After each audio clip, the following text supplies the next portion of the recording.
La servitude moderne est une servitude volontaire, consentie par la foule des esclaves qui rampent à la surface de la terre. Ils achètent eux-mêmes toutes les marchandises qui les asservissent toujours un peu plus. Ils courent eux-mêmes derrière un travail toujours plus aliénant, que l'on consent généreusement à leur donner s'ils sont suffisamment sages. Ils choisissent eux-mêmes les maîtres qu'ils devront servir.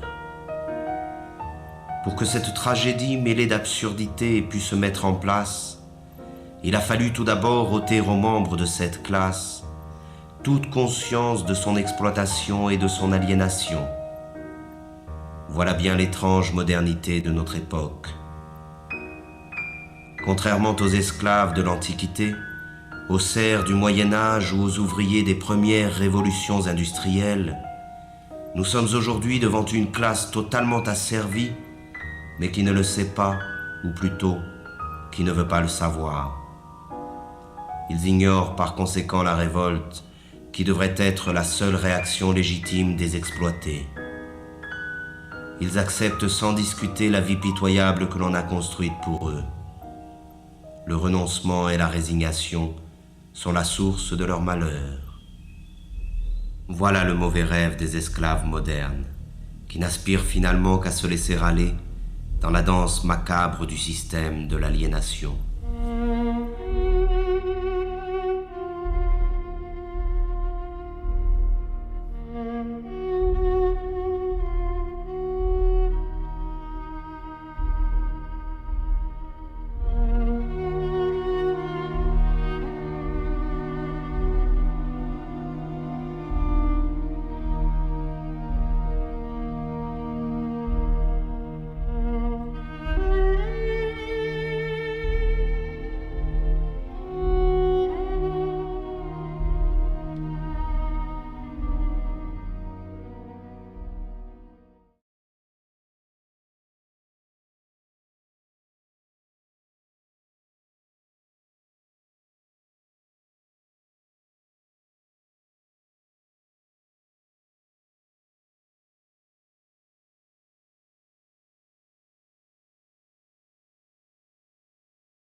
À mesure qu'ils construisent leur monde par la force de leur travail aliéné, le décor de ce monde devient la prison dans laquelle il leur faudra vivre.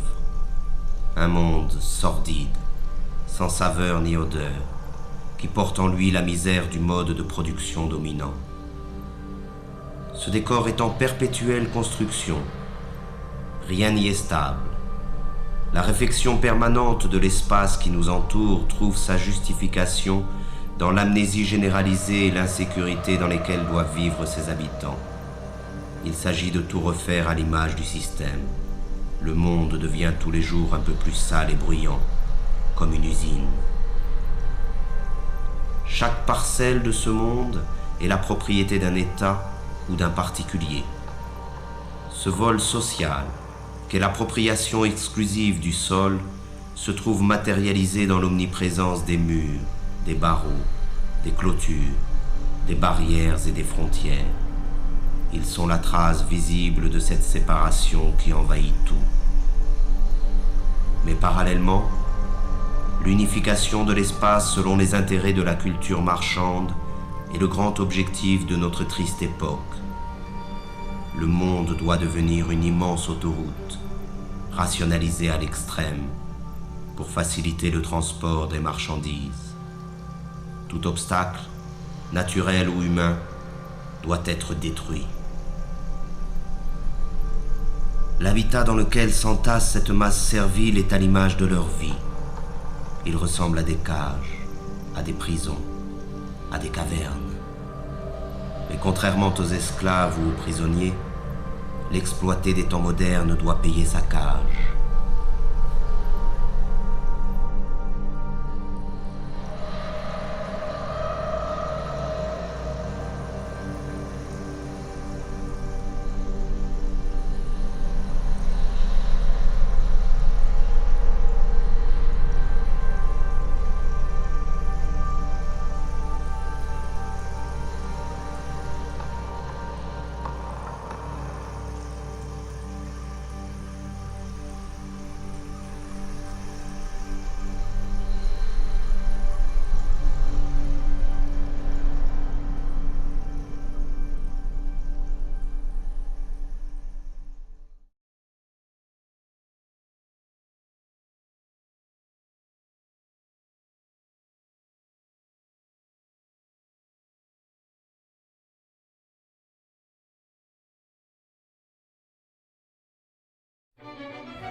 Et c'est dans ce logis étroit et lugubre qu'il entasse les nouvelles marchandises qui devraient, selon les messages publicitaires omniprésents, lui apporter le bonheur et la plénitude. Mais plus il accumule des marchandises, et plus la possibilité d'accéder un jour au bonheur s'éloigne de lui.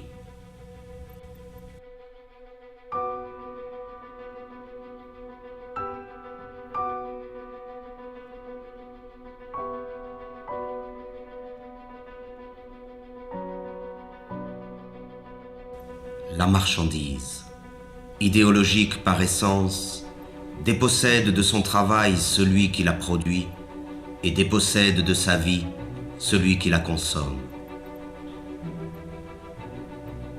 Dans le système économique dominant, ce n'est plus la demande qui conditionne l'offre, mais l'offre qui détermine la demande. C'est ainsi que de manière périodique, de nouveaux besoins sont créés qui sont vite considérés comme des besoins vitaux par l'immense majorité de la population.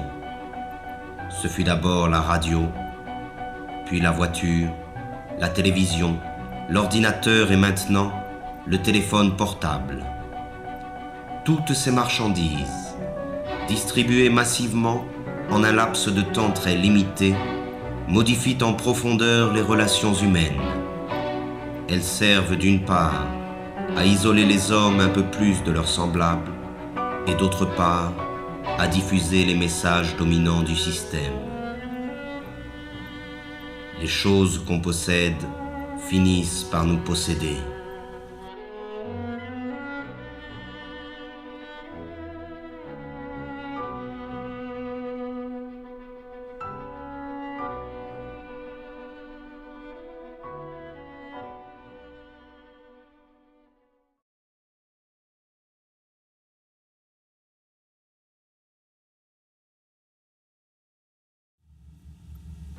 Mais c'est encore lorsqu'il s'alimente que l'esclave moderne illustre le mieux l'état de décrépitude dans lequel il se trouve. Disposant d'un temps toujours plus limité pour préparer la nourriture qu'il ingurgite, il en est réduit à consommer à la va-vite ce que l'industrie agrochimique produit. Il erre dans les supermarchés à la recherche des ersatz que la société de la fausse abondance consent à lui donner. Là encore, il n'a plus que l'illusion du choix. L'abondance des produits alimentaires ne dissimule que leur dégradation et leur falsification. Il ne s'agit bien notoirement que d'organismes génétiquement modifiés, d'un mélange de colorants et de conservateurs, de pesticides, d'hormones et autres inventions de la modernité. Le plaisir immédiat est la règle du mode d'alimentation dominant, de même qu'il est la règle de toutes les formes de consommation. Et les conséquences sont là qui illustrent cette manière de s'alimenter. Mais c'est face au dénuement du plus grand nombre que l'homme occidental se réjouit de sa position et de sa consommation frénétique. Pourtant, la misère est partout où règne la société totalitaire marchande. Le manque est le revers de la médaille de la fausse abondance. Et dans un système qui érige l'inégalité comme critère de progrès, même si la production agrochimique est suffisante pour nourrir la totalité de la population mondiale, la faim ne devra jamais disparaître.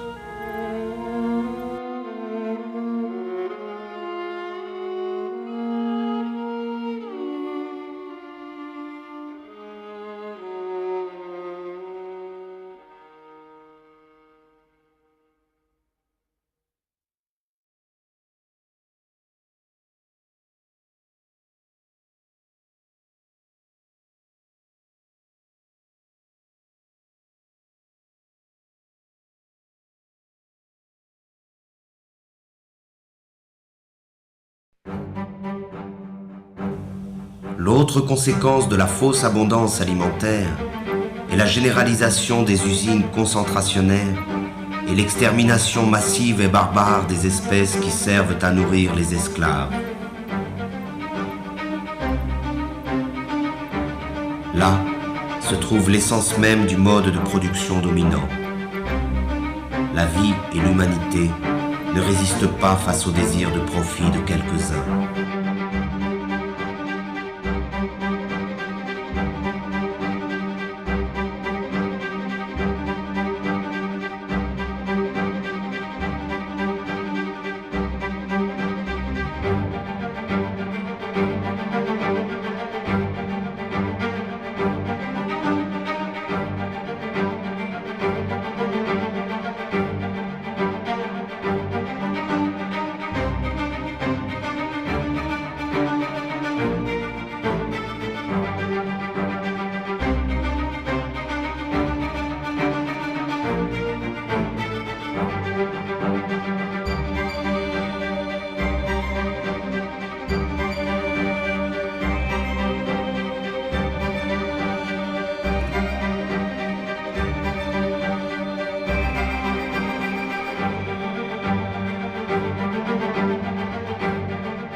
Le pillage des ressources de la planète, l'abondante production d'énergie ou de marchandises, les rejets et autres déchets de la consommation ostentatoire hypothèquent gravement les chances de survie de notre Terre et des espèces qui la peuplent.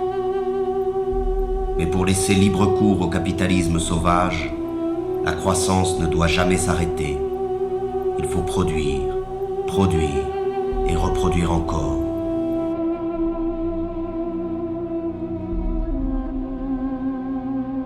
Et ce sont les mêmes pollueurs qui se présentent aujourd'hui comme les sauveurs potentiels de la planète. Ces imbéciles du show business subventionnés par les firmes multinationales essaient de nous convaincre qu'un simple changement de nos habitudes de vie suffirait à sauver la planète du désastre. Et pendant qu'ils nous culpabilisent, ils continuent à polluer sans cesse notre environnement et notre esprit. Ces pauvres thèses pseudo-écologiques sont reprises en chœur par tous les politiciens véreux à court de slogans publicitaires. Mais ils se gardent bien de proposer un changement radical dans le système de production. Il s'agit comme toujours de changer quelques détails pour que tout puisse rester comme avant.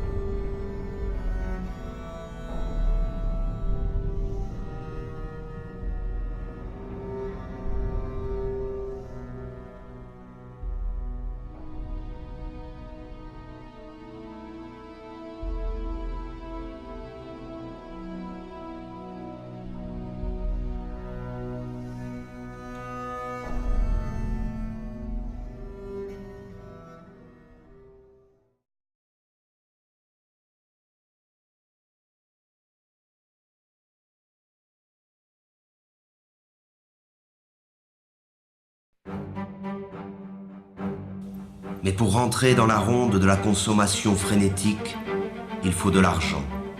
Et pour avoir de l'argent, il faut travailler, c'est-à-dire se vendre. Le système dominant a fait du travail sa principale valeur. Et les esclaves doivent travailler toujours plus pour payer à crédit leur vie misérable. Ils s'épuisent dans le travail, perdent la plus grande part de leur force vitale et subissent les pires humiliations. Ils passent toute leur vie à une activité fatigante et ennuyeuse pour le profit de quelques-uns. L'invention du chômage moderne est là pour les effrayer et les faire remercier sans cesse le pouvoir de se montrer généreux avec eux. Que pourraient-ils bien faire sans cette torture qu'est le travail? Et ce sont ces activités aliénantes que l'on présente comme une libération. Quelle déchéance et quelle misère!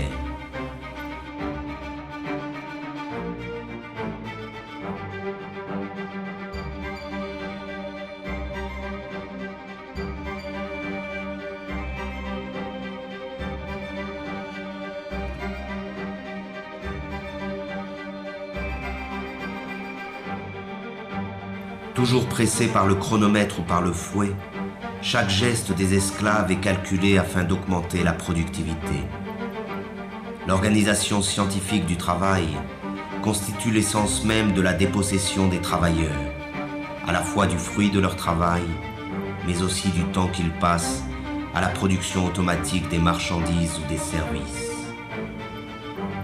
Le rôle du travailleur se confond avec celui d'une machine dans les usines, avec celui d'un ordinateur dans les bureaux. Le temps perdu ne revient plus. Ainsi, chaque travailleur est assigné à une tâche répétitive, qu'elle soit intellectuelle ou physique. Il est spécialiste dans son domaine de production. Cette spécialisation se retrouve à l'échelle de la planète dans le cadre de la Division internationale du travail. On conçoit en Occident, on produit en Asie et l'on meurt en Afrique.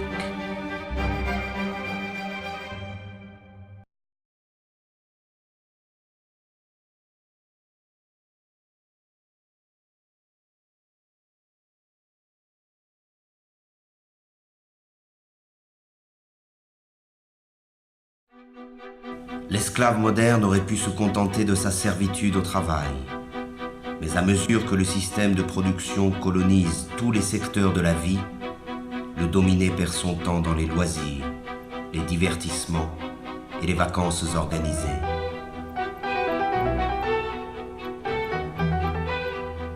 Aucun moment de son quotidien n'échappe à l'emprise du système. Chaque instant de sa vie a été envahi. C'est un esclave à temps plein.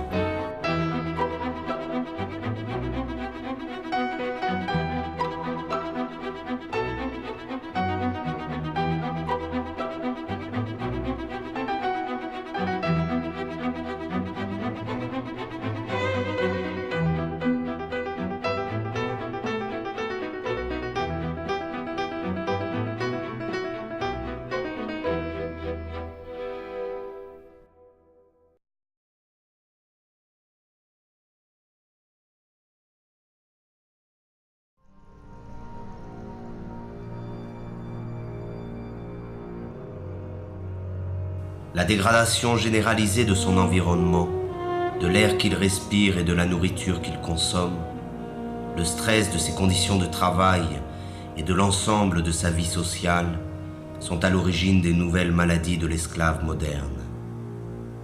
Il est malade de sa condition servile et aucune médecine ne pourra jamais remédier à ce mal.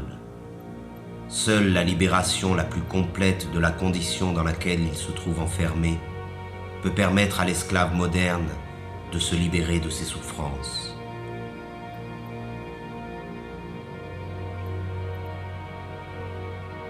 La médecine occidentale ne connaît qu'un remède face aux maux dont souffrent les esclaves modernes, la mutilation.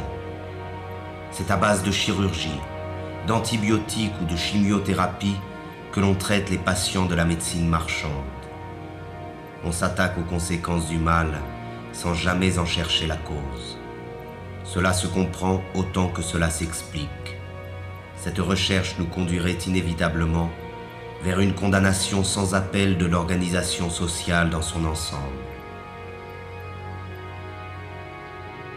De même qu'il a transformé tous les détails de notre monde en simples marchandises, le système présent a fait de notre corps une marchandise, un objet d'étude et d'expérience livré aux apprentis sorciers de la médecine marchande et de la biologie moléculaire. Et les maîtres du monde sont déjà prêts à breveter le vivant. Le séquençage complet de l'ADN du génome humain est le point de départ d'une nouvelle stratégie mise en place par le pouvoir. Le décodage génétique n'a d'autre but que d'amplifier considérablement les formes de domination et de contrôle.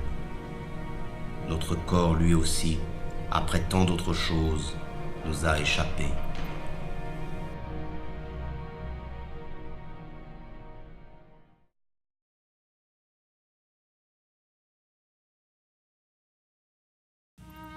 Le meilleur de sa vie lui échappe, mais il continue, car il a l'habitude d'obéir depuis toujours.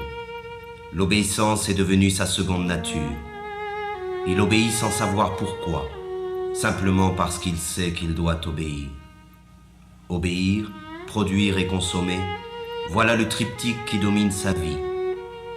Il obéit à ses parents, à ses professeurs, à ses patrons, à ses propriétaires, à ses marchands. Il obéit à la loi et aux forces de l'ordre. Il obéit à tous les pouvoirs car il ne sait rien faire d'autre. La désobéissance l'effraie plus que tout, car la désobéissance, c'est le risque, l'aventure, le changement. Mais de même que l'enfant panique lorsqu'il perd de vue ses parents, l'esclave moderne est perdu sans le pouvoir qui l'a créé. Alors il continue d'obéir.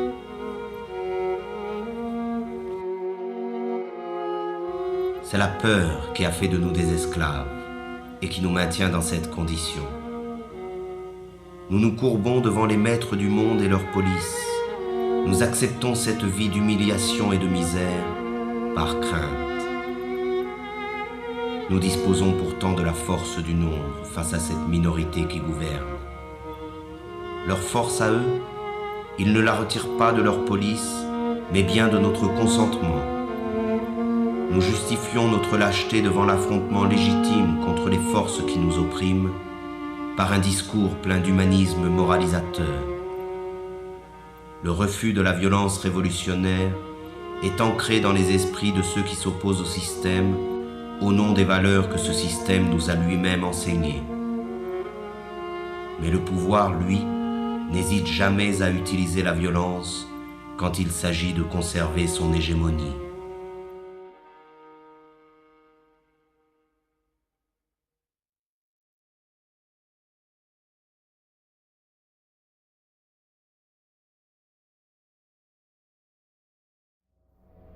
Pourtant, il y a encore des individus qui échappent au contrôle des consciences, mais ils sont sous surveillance. Toute forme de rébellion ou de résistance est de fait assimilée à une activité déviante ou terroriste. La liberté n'existe que pour ceux qui défendent les impératifs marchands. L'opposition réelle au système dominant est désormais totalement clandestine. Pour ses opposants, la répression est la règle en usage. Et le silence de la majorité des esclaves face à cette répression trouve sa justification dans l'aspiration médiatique et politique à nier le conflit qui existe dans la société réelle.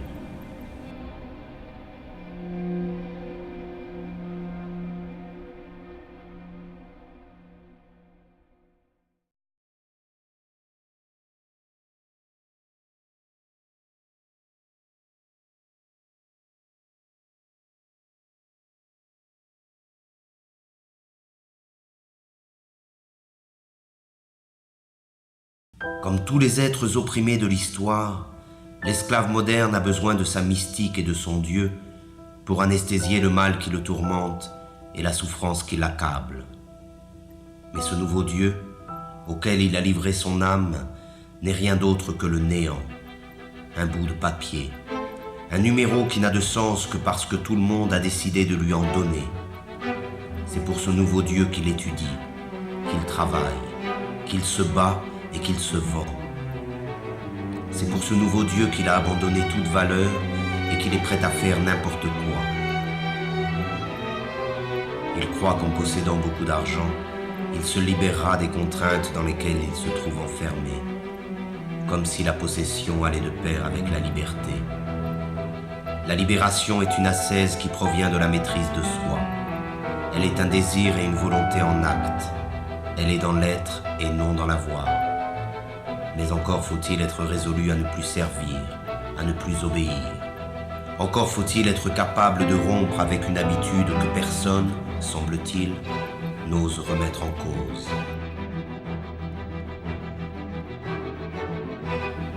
Or, l'esclave moderne est persuadé qu'il n'existe pas d'autre alternative à l'organisation du monde présent.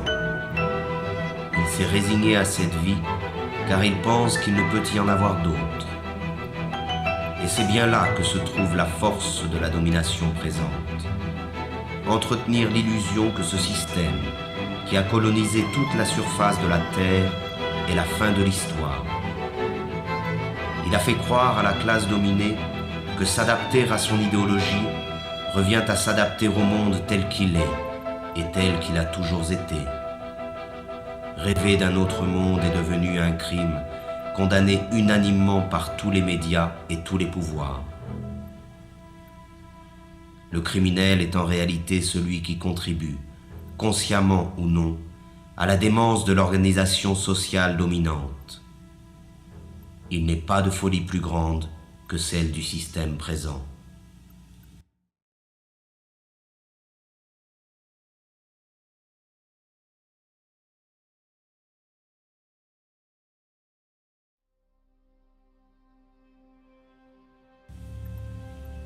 Devant la désolation du monde réel, il s'agit pour le système de coloniser l'ensemble de la conscience des esclaves. C'est ainsi que dans le système dominant, les forces de répression laissent progressivement place à la dissuasion, qui dès la plus petite enfance accomplit son œuvre de formation des esclaves. Ils doivent oublier leurs conditions serviles, leur prison et leur vie misérable. Il suffit de voir cette foule hypnotique connectée devant tous les écrans qui accompagnent leur vie quotidienne.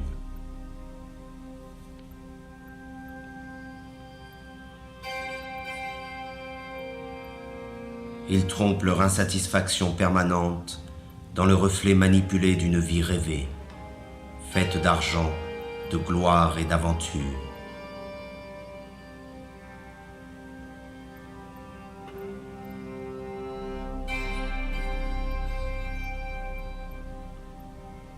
Mais leurs rêves sont tout aussi affligeants que leur vie misérable.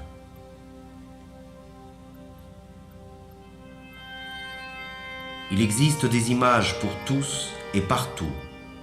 Elles portent en elles le message idéologique de la société moderne et servent d'instruments d'unification et de propagande. Elles croissent à mesure que l'homme est dépossédé de son monde et de sa vie.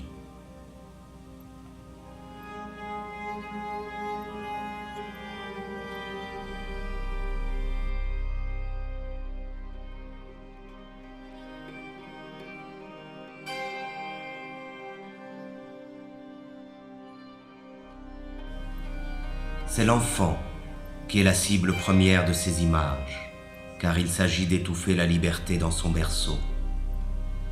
Il faut les rendre stupides et leur ôter toute forme de réflexion et de critique.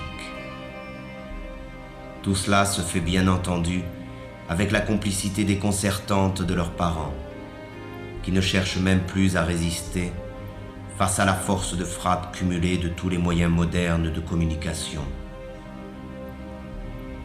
Ils achètent eux-mêmes toutes les marchandises nécessaires à l'asservissement de leur progéniture.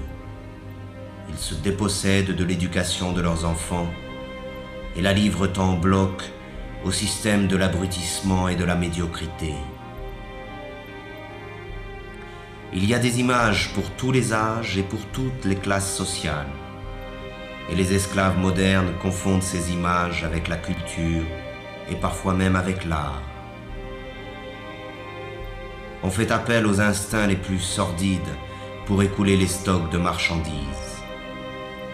Et c'est encore la femme, doublement esclave dans la société présente, qui en paie le prix fort. Elle en est réduite à être un simple objet de consommation. La révolte elle-même est devenue une image que l'on vend pour mieux en détruire le potentiel subversif. L'image est toujours aujourd'hui la forme de communication la plus simple et la plus efficace. On construit des modèles, on abrutit les masses, on leur ment, on crée des frustrations. On diffuse l'idéologie marchande par l'image, car il s'agit encore et toujours du même objectif, vendre des modes de vie ou des produits, des comportements ou des marchandises, peu importe, mais il faut vendre.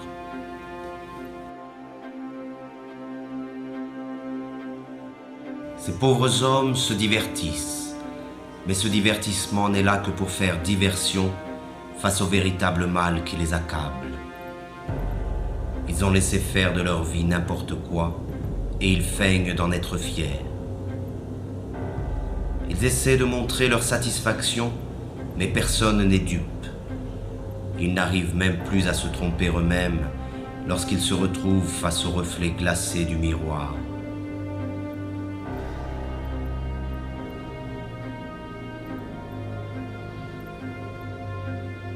Ainsi, ils perdent leur temps devant des imbéciles censés les faire rire ou les faire chanter, les faire rêver ou les faire pleurer.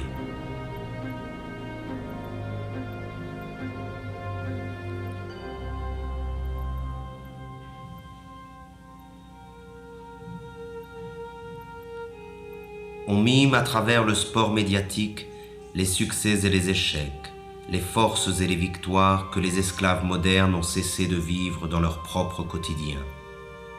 Leur insatisfaction les incite à vivre par procuration devant leur poste de télévision.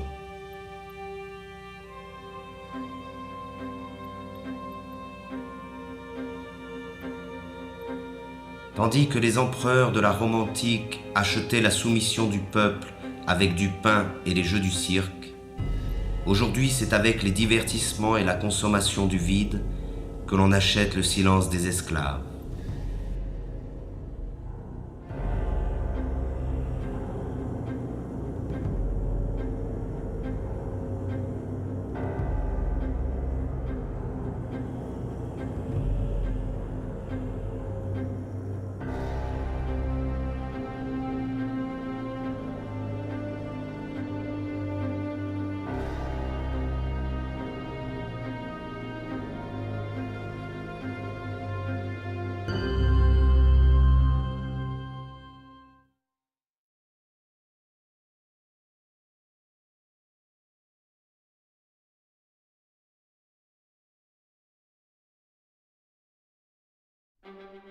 La domination sur les consciences passe essentiellement par l'utilisation viciée du langage par la classe économiquement et socialement dominante.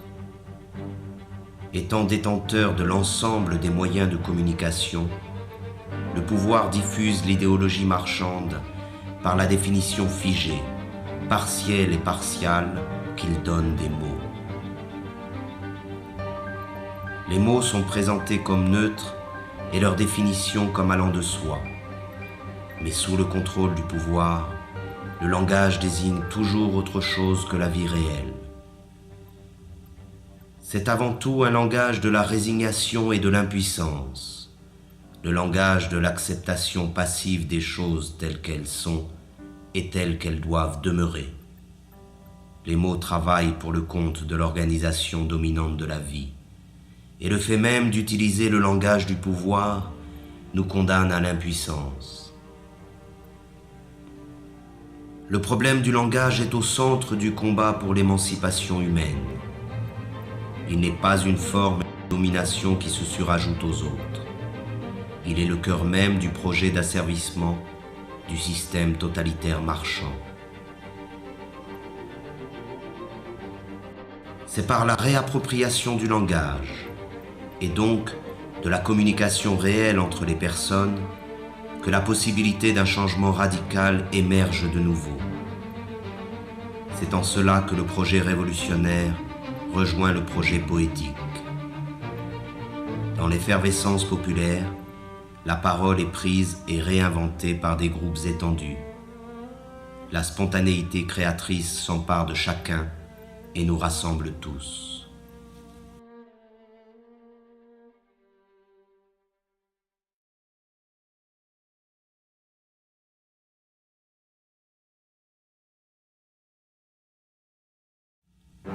Pourtant, les esclaves modernes se pensent toujours citoyens. Ils croient voter et décider librement qui doit conduire leurs affaires, comme s'ils avaient encore le choix. Ils n'en ont conservé que l'illusion. Croyez-vous encore qu'il existe une différence fondamentale quant au choix de société dans laquelle nous voulons vivre, entre le PS et l'UMP en France, entre les démocrates et les républicains aux États-Unis, entre les travaillistes et les conservateurs au Royaume-Uni?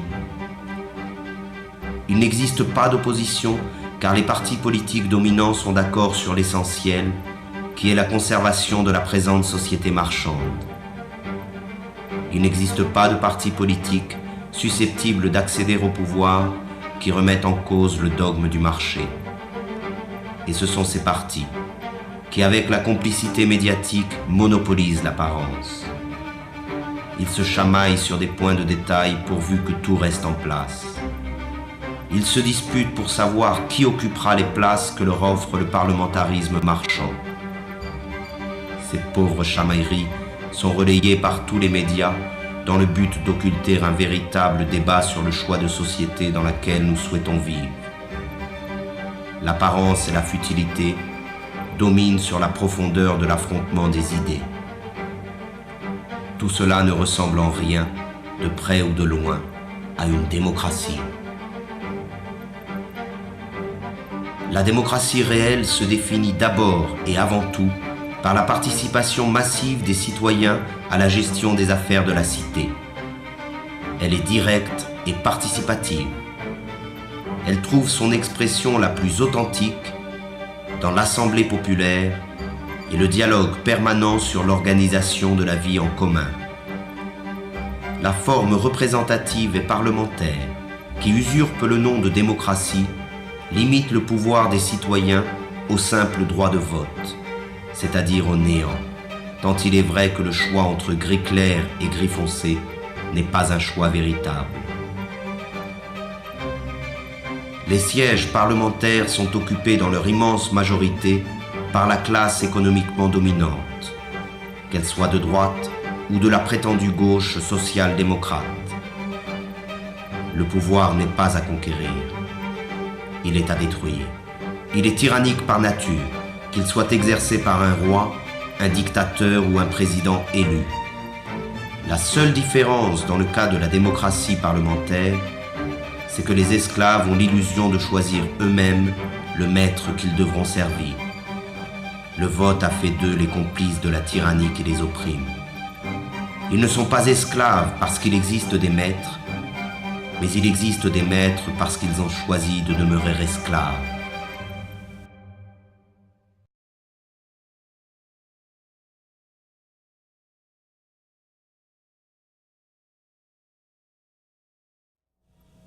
Le système dominant se définit donc par l'omniprésence de son idéologie marchande. Elle occupe à la fois tout l'espace et tous les secteurs de la vie. Elle ne dit rien de plus que produisez, vendez, consommez, accumulez. Elle a réduit l'ensemble des rapports humains à des rapports marchands et considère notre planète comme une simple marchandise. Le devoir qu'elle nous impose est le travail servile. Le seul droit qu'elle reconnaît est le droit à la propriété privée. Le seul Dieu qu'elle arbore est l'argent. Le monopole de l'apparence est total. Seuls paraissent les hommes et les discours favorables à l'idéologie dominante.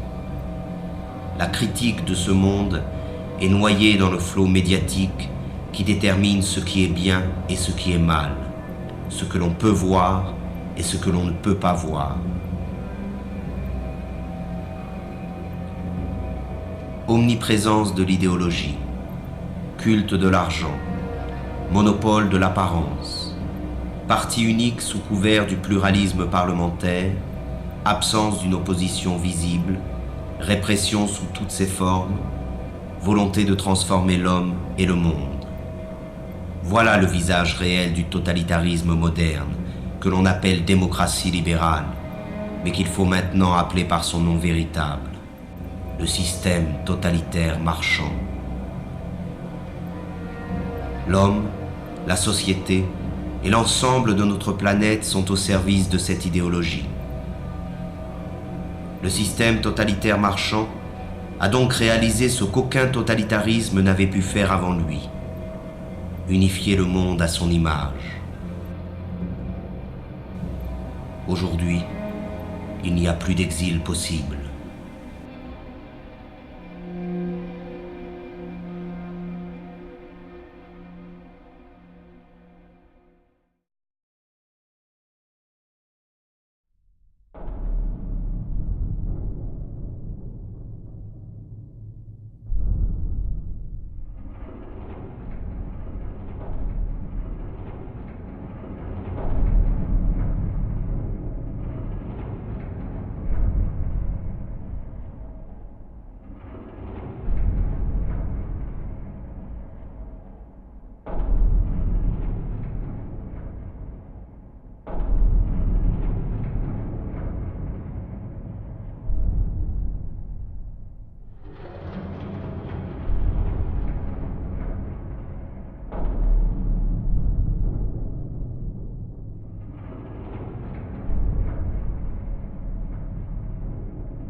forces are the same that burn crosses.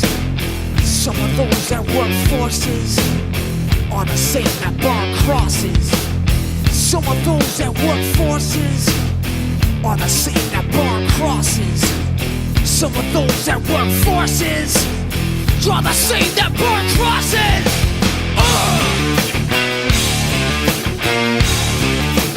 Killing in the name of, killing in the name of. Now you do what they told ya. Now you do what they told ya. Now you do what they told ya. Now you do what they told ya. And now you do what they told ya. And now you do what they told ya. And now you do what they told ya. And now you do what they told ya. And now you do what they told ya. And now you do what they told ya. And now you do what they told ya. And now you do what they told ya. Those who died are justified for wearing the badge and your chosen white. You're justified. Those that died for wearing the badge and your chosen white. Those who died are justified for wearing the badge and your chosen white. You're justified. Those who died for wearing the badge and your chosen white. Some of those that work forces are the same that burn crosses. Some of those that work forces are the same that burn crosses. Some of those that work forces are the same that burn crosses. Some of those that work forces are the same that burn crosses.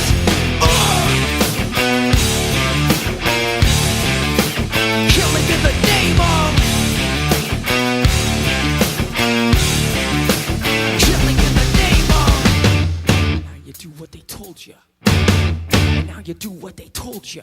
And now you do what they told you. And now you do what they told you.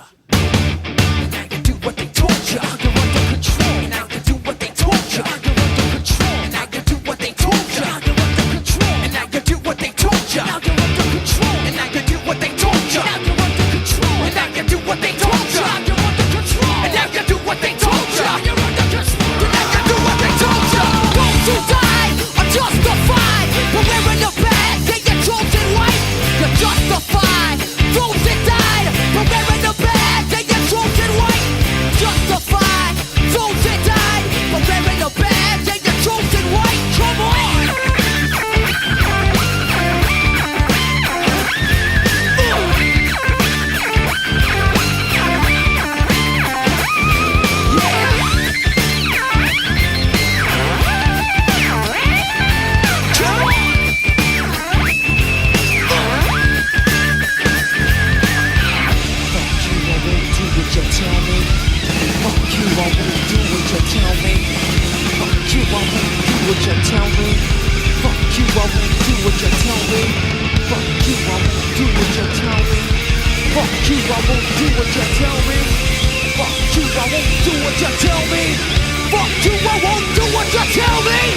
Fuck you, I won't do what you tell me.